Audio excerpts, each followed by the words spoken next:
الأخ سمير من المغرب. السلام عليكم. السلام عليكم. وعليكم السلام ورحمة الله وبركاته. تحياتي للأخ عبد الله الفلاف ولسماحة السيد لسماحة الشيخ ياسر الحبيب. الله يحييك وتقبل الله أعمالكم إن شاء الله. وأعمالكم. أنا في الحقيقة من المستبصرين الجدد.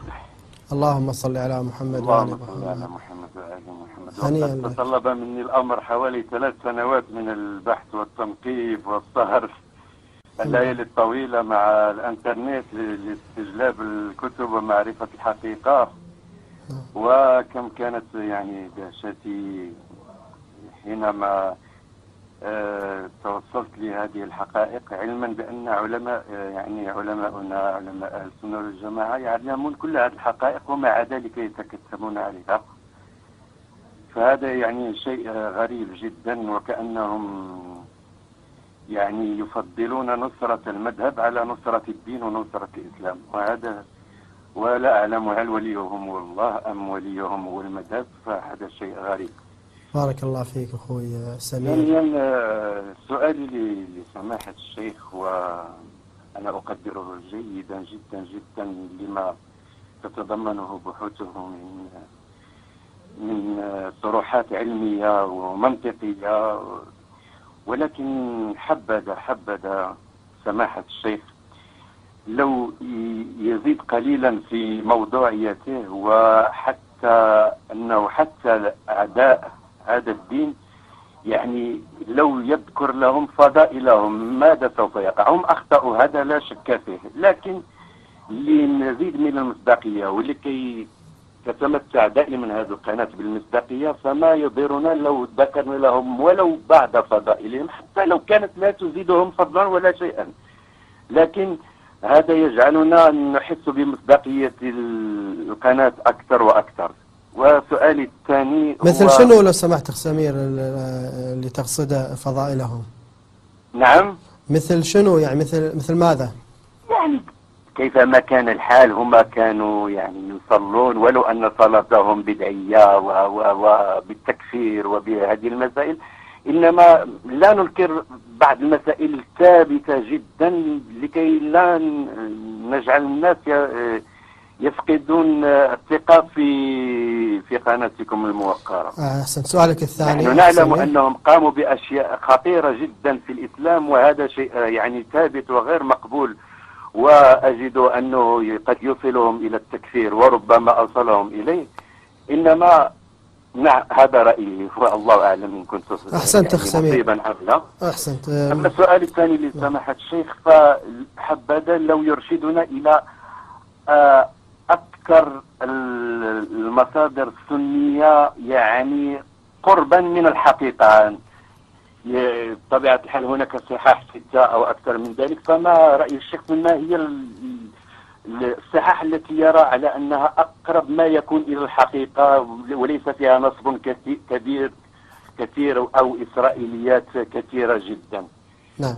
وشكرا جزيلا. حياك الله. اللهم صل على محمد وآل محمد. اللهم صل على محمد وآل محمد. ثبتكم الله على القول الثابت إن شاء الله في الدنيا والآخرة يا أخ سمير، ونشكرك على سؤالك وهنيئا لك الاستبصار. اخوان نبدأ نجاوب على الأسئلة. سماحة الشيخ، الأخ سمير من المغرب عنده اقتراح أنه يقول في طرحكم لو تذكرون بعض فضائل البكرية حتى يجعل قناتنا أكثر مصداقية، يريد أن نضيف القليل من فضائلهم. طبعا أنا ما أعرف ما هي فضائلهم بالضبط، لأنه هو قال أنهم يصلون وبعدين قال أن الصلاة ما لتهم فيها إشكال، فحولت الاقتراح لك وأنتم تفضلون سماحة الشيخ تجيبون على هذا الاقتراح إن شاء الله.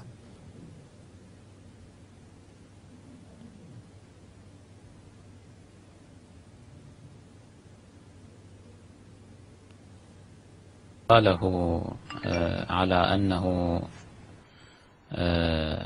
يطلب منا أن نذكر بعض من فضائل الطائفة البكرية، وإنما لعلي فهمت من سؤاله أنه يقصد أنه نذكر فضائل مؤسسي هذه الطائفة كأبي بكر وعمر وعثمان ومن أشبه، وكان يقول أنه وإن كانوا ارتكبوا جرائم خطيرة تصل إلى حد تكفيرهم، إلا أنه حتى لنحافظ على شيء من الموضوعية لا بأس بذكر هذه الفضائل. أقول للأخ الكريم أنه نحن إذا تأملنا حقا في سيرة أبي بكر وعمر وعثمان وعائشة، هؤلاء الذين سميتهم بالذات، لا نجد فيها فضائل. ومعلوم أنه إنما الأعمال بالنيات، وأنه حتى ما قد يمكن أن يتصنع مثلا لنفرض من الجهاد مثلا في سبيل الله تعالى، أو مثلا من معاونة الإسلام أو معاونة النبي صلى الله عليه وآله أو الذب عنه مثلا، إن كانت النية فيه نية النفاق أو نية الطمع فإن ذلك لا يعد فضيلة، على أنه معلوم لديك ولدينا ولدى كل باحث منصف في التاريخ أنه لم يصح لا لأبي بكر ولا لعمر ولا لعثمان مثلا أنهم قد جاهدوا جهادا حقيقيا بين يدي النبي صلى الله عليه وآله، لم يقتلوا إنسانا من المشركين، وإنما كانت طبيعتهم طبيعة يعني الفرارين الجبناء الذين يفرون. عائشة كذلك تاريخها كان تاريخا أسود مليء بالمؤامرات والتظاهر على النبي الأكرم صلى الله عليه وآله، يعني تركت بيت النبي صلى الله عليه وآله محلا للشجار وللمشاكل ولعدم الاستقرار، وهذا أثر كثيرا على نفسية النبي صلى الله عليه وآله. فنحن منصفون إن شاء الله، يعني إذا وجدنا فضيلة وإن لم نعتبرها فضيلة فإننا نذكرها في الجريان. يعني على سبيل المثال هذا أمر ذكرته سابقا، أن عائشة كانت امرأة فصيحة، كان عندها فصاحة، وهذا يمكنك أن تتلمسه في خطبها مثلا. هي أساسا لم تستطع أن تجيش الجيوش ضد أمير المؤمنين عليه السلام إلا لما كانت تتمتع به من لسان طلق مؤثر، وهذه خطبها تتمكن من أن تلاحظها، وفيها مسحة واضحة من الفصاحة بل حتى البلاغ. لكن ذلك لا نعتبره على حسب الموازين الإسلامية مثلا فضيلة. أما مثلا الزبير الذي هو في عقيدتنا في النار كذلك، لكن الحق والإنصاف أن الرجل كان له فضائل وإن أحبطها، وإن أحبط كل ذلك بسوء خاتمته بانقلابه على أمير المؤمنين صلوات الله عليه فيما بعد. بالفعل الزبير كان يجاهد جهادا حقيقيا قويا في حروب رسول الله صلى الله عليه وآله، وكان ينافح عن النبي، وكان ينافح عن أمير المؤمنين والزهراء صلوات الله عليهم جميعا. وحتى أن هذا الرجل حين وقع الهجوم البكري العمري على دار الزهراء البتول صلوات الله عليها قاوم. تذكر كتب التاريخ أنه كان من جملة الذين سلوا السيف، وأمر عمر بأن يعني يؤتى من خلفه ويضرب بحجر، فسقط مغشيا عليه، ضربه خالد بن الوليد على ما ببالي بحجر ثقيل على رأسه من الخلف، فسقط السيف من بين يديه، وقال عمر دونكم الكلب، هكذا. هذا موجود في كتب التاريخ بإمكانك أن تلاحظه. فلا يجرمن شنآن الزبير على أن لا نعدل، لا، إنما نقول بالفعل الرجل كان له شيء من الفضائل ولكنها أحبطت لا شك فيما بعد. فنحن إن شاء الله ملتفتين إلى ذلك أو ملتفتون إلى ذلك، وإن شاء الله التوصية في محلها. ولكن الآخرون فعلا يعني حينما نرجع إلى تاريخ أبي بكر عمر عائشة ومن أشبه لا نجد فيها فضيلة تستقر. نعم، أحسنت، بارك الله فيك سماحة الشيخ. وكان عنده سؤال أو طلب أن ترشده لأكثر المصادر البكرية قربا من الحقيقة ويا حبذا لو تكون من الصحاح التي لا يكون فيها نصب لأهل البيت سلام الله عليه.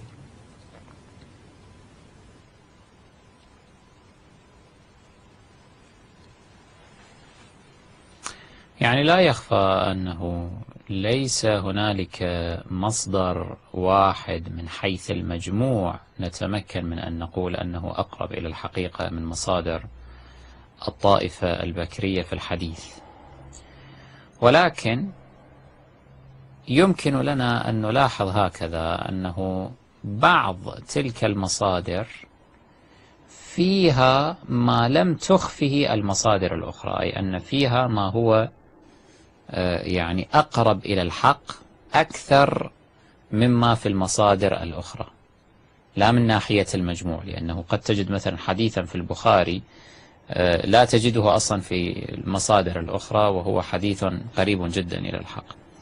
ولكن هكذا يعني نقول أنه يمكنك أن تلاحظ مسند أحمد ومستدرك الحاكم وفضائل الصحابة لأحمد كذلك أحمد بن حنبل. هذه المصادر إن تأملت فيها تجد فيها كثيرا من الأحاديث التي يعني هي بمجموعها أكثر مما أخرجه الآخرون كل على حدة في بيان الحق وعدم التعتيم عليه. فهذه المصادر على ما ببالي هي يمكن أن تفيد في هذا الجانب.